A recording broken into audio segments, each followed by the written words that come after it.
యుద్ధం అంటే కర్ర కర్ర కత్తి కత్తినే ఉంటుంది. ఓ పక్కన హెజ్బుల్లా దాడులు, దానికి ప్రతీకారంగా ఇజ్రాయెల్ దాడులతో మారుమోగిపోతుంది. ఓ పక్కన ఇజ్రాయెల్ సరిహద్దుల్లో లెబనాన్, యెమెన్, అట్లాగే పాలస్తీనా, సిరియా, ఇంకో పక్కన ఇరాక్, 4 వైపుల నుండి అటాక్స్ ఫేస్ చేస్తూ రివర్స్ అటాక్ చేసుకొస్తుంది.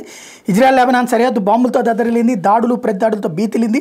ఇజ్రాయెల్లోని సఫెద్లో ఉన్న ఉత్తర కమాండ్ సైనిక ప్రధాన కార్యాలయం మీద మంగళవారం హెజ్బుల్లా డ్రోన్ బాంబులతో విరుచుకుపడింది. అదే సమయంలో ప్రతిగా లెబనాన్ మీద ఇజ్రాయెల్ జరిపిన వైమానిక దాడిలో 3 హెజ్బుల్లా మిలిటెంట్ మరణించారు. దీంతోపాటు Hezbollah drone chief Ali Hussein బర్జీని హతమార్చింది. ఇటు గాజాలో 9 మంది ఇజ్రాయెల్ సైనికులు మరణించారు.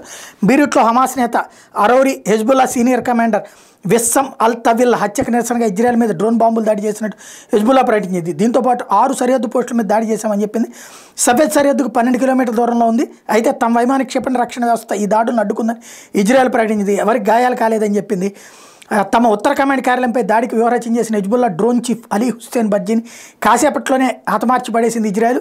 దక్షిణ లెబనాన్లోని కిర్బెట్ సెల్మ్ గ్రామంలో ఇజ్రాయెల్ రక్షణ దళం వైమానిక దాడి చేసి అతన్ని చంపేసింది. అక్కడే ఇటీవల మరణించిన మరో కమాండర్ విస్సమ్ అల్ తవిల్ అంత్యక్రియలు జరుగుతున్నాయి. అంత్యక్రియలు జరిగిన కాసేపటికి ఈ దాడి జరిగింది.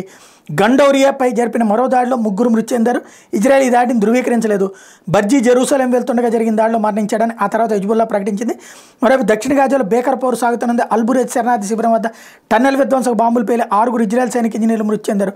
మరో చోట జరిగిన కాల్పులో 3 సైనికులు మరణించారు. సోమవారం చోటు చేసుకునే మరణాలతో మొత్తం ఇజ్రాయెల్ సైన్యం మృతుల సంఖ్య 185కి చేరింది. బాడీ క్యామ్ ఫుటేజ్ ద్వారా ఇజ్రాయెల్ మిలిటరీ తాజాగా ఈ విషయాల్ని బయటపెట్టింది. The Israel defence force footage from Khan Younis city purported to show the Israeli force throwing a grenade and later gunning down a Palestinian militant. IDF also claim to have found a shaft tunnel while raiding Hamas infrastructure.